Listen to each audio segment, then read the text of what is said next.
एका नदीच्या किनारी एक छान जंगल होतं.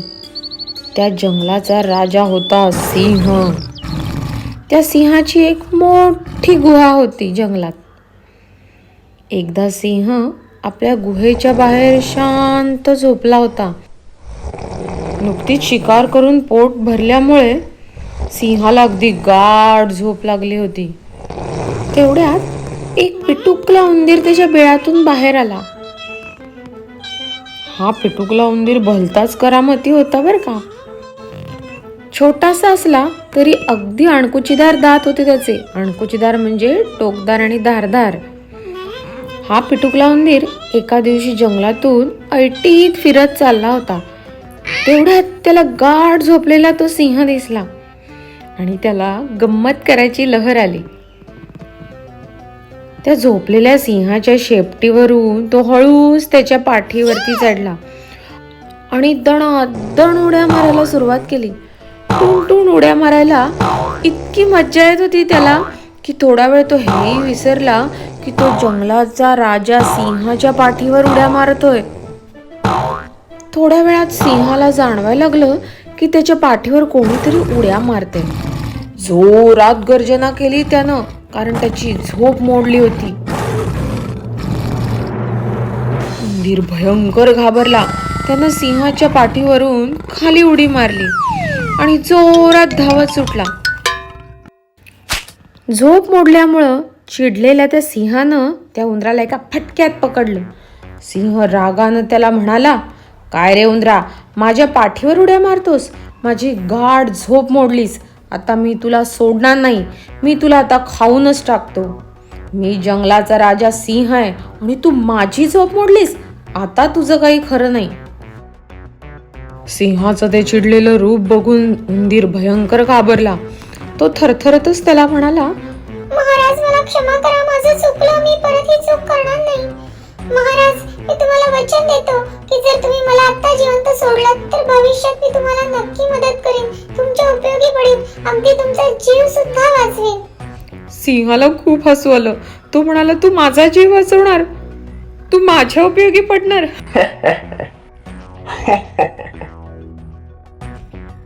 हो महाराज, मी खरंच तुमची मदत करीन. सिंह हसून म्हणाला, ठीक आहे, जा तू, नाहीतरी तुला खाऊन काय माझं पोट भरणार नाहीये. आणि लक्षात ठेव, परत झोप मोडायला येऊ नकोस, नाहीतर तुझी काही खैर नाही. उंदीर म्हणाला, नाही, मी परत येणार नाही इथं. कृपया मला माफ करा, मला सोडा. सिंहाला त्याची दया आली. तो म्हणाला, जा, तुला सोडून देतो. त्या उंदराच्या पिटुकल्यानं जोरात आपल्या बिळाकडे धूम ठोकली. मध्ये असे काही दिवस निघून गेले. एकदा सिंह शिकारीसाठी जंगलात फिरत होता. त्या दिवशी त्याला लवकर शिकारच मिळेना. खूप फिरला, बराच वेळ शिकार शोधली, पण त्याला काही शिकार मिळाली नाही.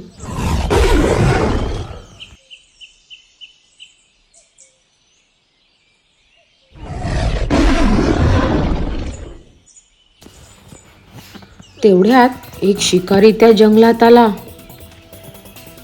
त्याला सिंहाला पकडायचं होतं. त्या दिवशी त्याच्या हातात एक मोठं जाळं होतं.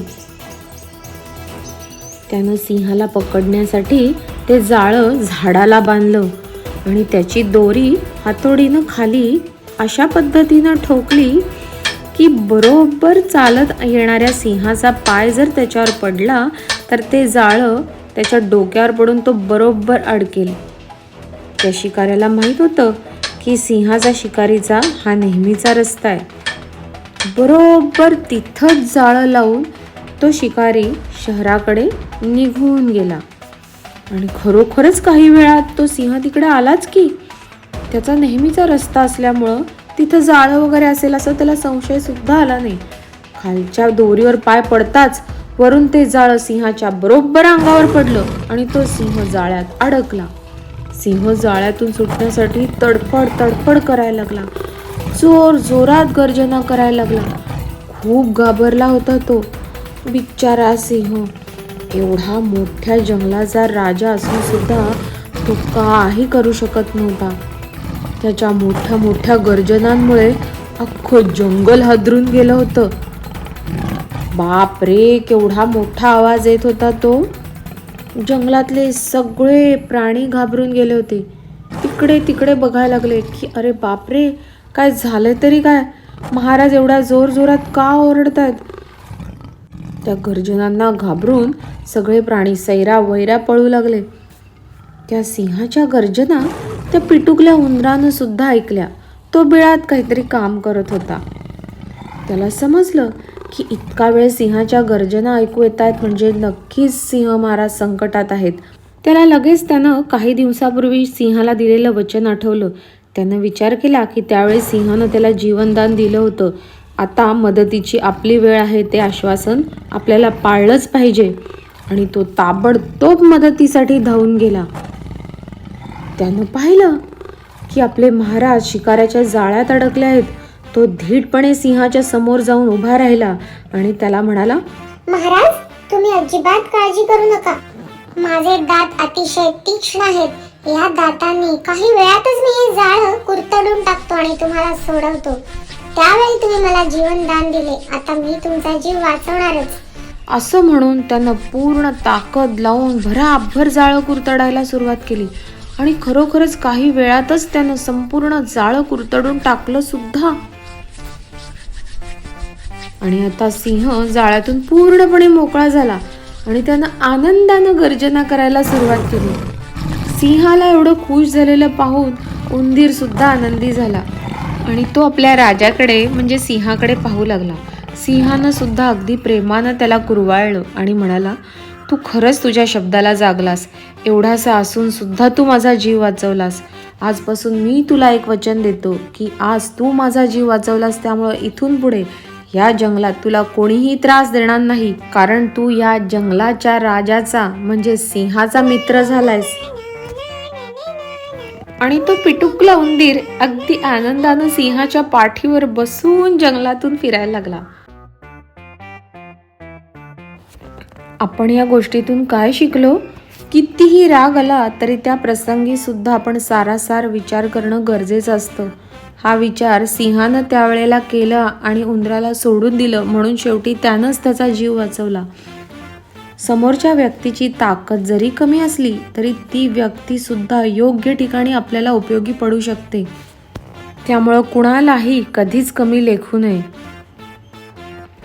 दिलेलं वचन पाळणं हा अतिशय महत्त्वाचा गुण आहे. जे वचन सिंहानं सुद्धा पाळलं आणि वेळ प्रसंगी उंदरानं सुद्धा पाळून सिंहासारख्या मोठ्या प्राण्याचा सुद्धा जीव वाचवला. ही गोष्ट जर तुम्हाला आवडली असेल तर नक्की लाईक करा आणि आपल्या छोट्या छोट्या बालमित्रांना पाठवायला मात्र विसरू नका. आणि अजून जर तुम्ही ह्या चॅनलला सबस्क्राईब केलं नसेल तर नक्की सबस्क्राईब करा लिटिल वंडर्स किड्स TV या चॅनलला. धन्यवाद.